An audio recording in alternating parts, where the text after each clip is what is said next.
ओम नमो भगवते वासुदेवाय। एक झोली में फूल भरे हैं, एक झोली में कांटे रे, कोई कारण होगा, अरे कोई कारण होगा।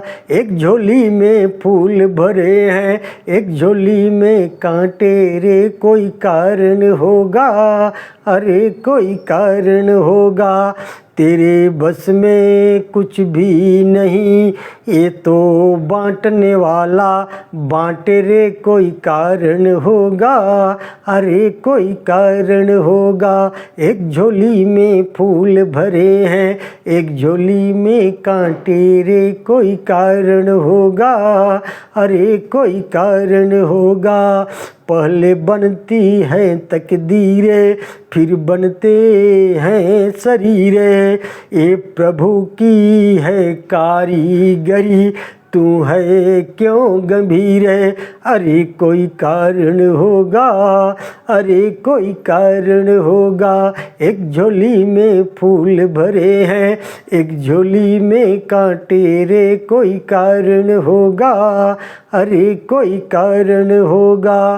तेरे बस में कुछ भी नहीं, ये तो बांटने वाला बांटे रे, कोई कारण होगा, अरे कोई कारण होगा। नाग भी डस ले तो मिल जाए किसी को जीवन दान, नाग भी डस ले तो मिल जाए किसी को जीवन दान। चींटी से भी मिट सकता है किसी का नाम निशान, अरे कोई कारण होगा, अरे कोई कारण होगा। एक झोली में फूल भरे हैं, एक झोली में कांटे रे, कोई कारण होगा, अरे कोई कारण होगा। धन का बिस्तर मिल जाए पर नींद को तरसे नैन, धन का बिस्तर मिल जाए पर नींद को तरसे नैन। कांटों पर भी सो कर आए किसी के मन को चैन, अरे कोई कारण होगा, अरे कोई कारण होगा। एक झोली में फूल भरे हैं, एक झोली में कांटे रे, कोई कारण होगा, अरे कोई कारण होगा। सागर से भी बुझ सकती नहीं कभी किसी की प्यास, सागर से भी बुझ सकती नहीं कभी किसी की प्यास। कभी एक ही बूंद से मिटती जीवन भर की आस, करे कोई कारण होगा, अरे कोई कारण होगा। एक झोली में फूल भरे हैं, एक झोली में कांटे रे, कोई कारण होगा, अरे कोई कारण होगा। कभी मिले मिट्टी से मोती, पत्थर में भगवान, कभी मिले मिट्टी से मोती, पत्थर में भगवान।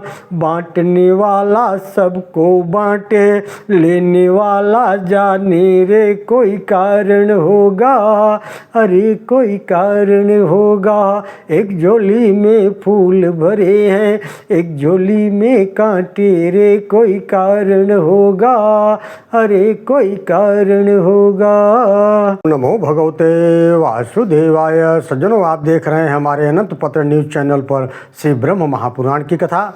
अब आज के कथा का प्रसंग है स्वर्ग और नरक में ले जाने वाले धर्म और अधर्म के कथा का निरूपण की कथा है। सीधा चलते हैं कि कथा की तरफ। पार्वती जी ने कहा, हे भगवान भूत सर्वभूतेश्वर, मुझे मनुष्यों के धर्म और अधर्म के विषय में संदेह है। हे देव, आप उसका समाधान कीजिए। देहधारी जीव सदा मन, वाणी और क्रियारूप त्रिविध बंधनों द्वारा बंधे रहते हैं। फिर किन साधनों से किस प्रकार उनकी मुक्ति होती है, किस स्वभाव से, कर्म से अथवा किन सदाचारों एवं सद्गुणों से संसार के मनुष्य स्वर्गलोक में जाते हैं। शिव जी बोले, हे देवी, तुम धर्म और अर्थ के तत्व को जानने वाली, धर्म में तत्पर रहने वाली हो। तुम्हारा प्रश्न सब प्राणियों के लिए हितकारी है और उनकी बुद्धि को बढ़ाने वाला है। मैं उसका उत्तर देता हूँ, उसे सुनो। जो मनुष्य सब प्रकार के लिंगों बाह्य चिन्हों से रहित, सत्य धर्म के परायण और शांत हैं, जिनके सभी संशय नष्ट हो गए हैं, वे अधर्म या धर्म से नहीं बंधते। जो मन, वाणी और क्रिया द्वारा किसी की हिंसा नहीं करते, किसी के प्रति आसक्त नहीं होते, वे कर्म बंधन में नहीं पड़ते हैं। जो सब प्राणियों पर दया रखते हैं, सब जीवों के लिए विश्वास पात्र बने रहते हैं, अहिंसापूर्ण वर्ताव का त्याग कर देते हैं, वे मनुष्य सर्व स्वर्ग लोक में जाने वाले हैं। जो पराये धन के प्रति कभी ममता नहीं रखते और पराई स्त्री से सदा दूर रहते हैं, वे मनुष्य स्वर्गगामी होते हैं। जो पर स्त्रियों के प्रति सदा माता, बहन और पुत्री का वार्ताव करते हैं, वे मानव स्वर्गलोक में जाते हैं। यह देव मार्ग है, मनुष्यों को सदा इसका सेवन करना चाहिए। विद्वान पुरुषों को सदा उसी सन्मार्ग का सेवन करना चाहिए जहाँ दान, सत्कर्म, तपस्या, शील, शौच, दया भाव का दर्शन होता है। जो कठोर, कड़वी तथा निष्ठुर बात मुँह से नहीं निकालते, चुगली नहीं करते, साधुता से रहते हैं, कठोर भाषण और परद्रोह का त्याग कर देते हैं, संपूर्ण भूतों के प्रति सम एवं जितेंद्रिय होते हैं, वे मनुष्य स्वर्गलोक में जाते हैं। हे देवी, यह वाणी द्वारा पाला जाने वाला धर्म है। शुभ, सत्य गुणों वाले विद्वान मनुष्यों को सदा इसका सेवन करना चाहिए। ओम नमो भगवते वासुदेवाय। ओम नमो भगवते वासुदेवाय।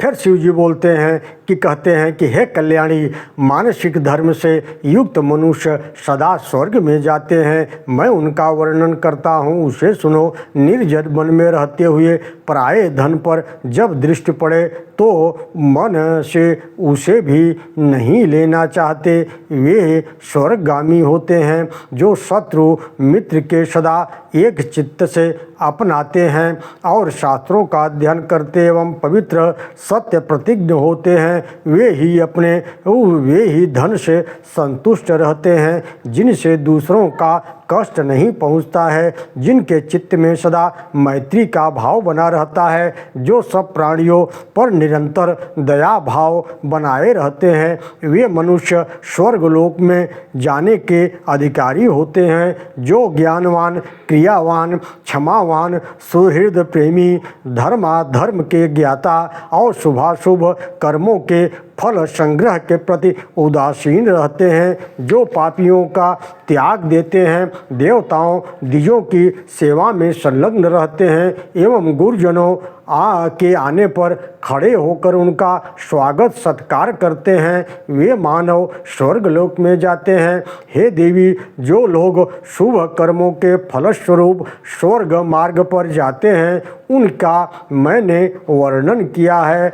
पार्वती बोली, हे महेश्वर, मैंने मन में मनुष्यों के संबंध में एक महान संशय मेरे मन में उत्पन्न हुआ है, अतः आप उसका भली भांति समाधान करें। हे प्रभु, मनुष्य किस कर्म से इस पृथ्वी पर बड़ी आयु प्राप्त करता है और किस कर्म से उसकी आयु क्षीण हो जाती है? आप कर्मों के परिणाम का वर्णन करें। शिव जी बोले, हे देवी, कर्मों का फल जैसे प्राप्त होता है, अब उसका वर्णन करता हूँ, उसे सुनो। मृत्युलोक में सब मनुष्य अपने कर्मों का फल भोगते हैं। जो मनुष्य सदा दूसरों के प्राणों का संहार करता है, हथियार उठाकर प्राणियों को हिंसा करता है, सब जीवों के प्रति निर्दयी बना रहता है, कीट पतंगों को भी शरण नहीं देता, निष्ठुरता बर्ताव करता है, वह नरक में पड़ता करता है। इसके विपरीत जो धर्मात्मा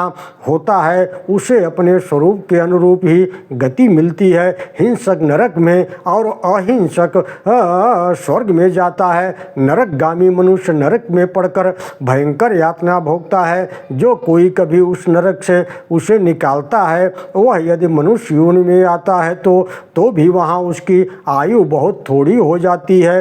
हे देवी, जो शुभ कर्म करते हुए जीवन व्यतीत करता है, प्राणियों के हिंसा से दूर रहता है, जो शस्त्र और दंड का त्याग करके किसी की हिंसा नहीं करता, न मारता है, न मरवाता है, न मारने वाले का अनुमोदन ही करता है, सभी प्राणियों के प्रति स्नेह है, जो अपने और पराये में समभाव रखता है, ऐसा पुरुष देव पद को प्राप्त होता है। हे देवी, यह अपने शुभ कर्मों से प्राप्त देवोचित सुख भोगों का प्रसन्नता पूर्वक उपभोग करता है। वह यदि कभी मनुष्य लोक में आता है तो उसकी बड़ी आयु होती है। यह बड़ी आयु वाले सदाचारी पुण्यात्मा मनुष्यों का मार्ग है। जीवों की हिंसा का त्याग करने से इसकी प्राप्ति होती है। यह ब्रह्मा जी का कथन है। ओम नमो भगवते वासुदेवाय।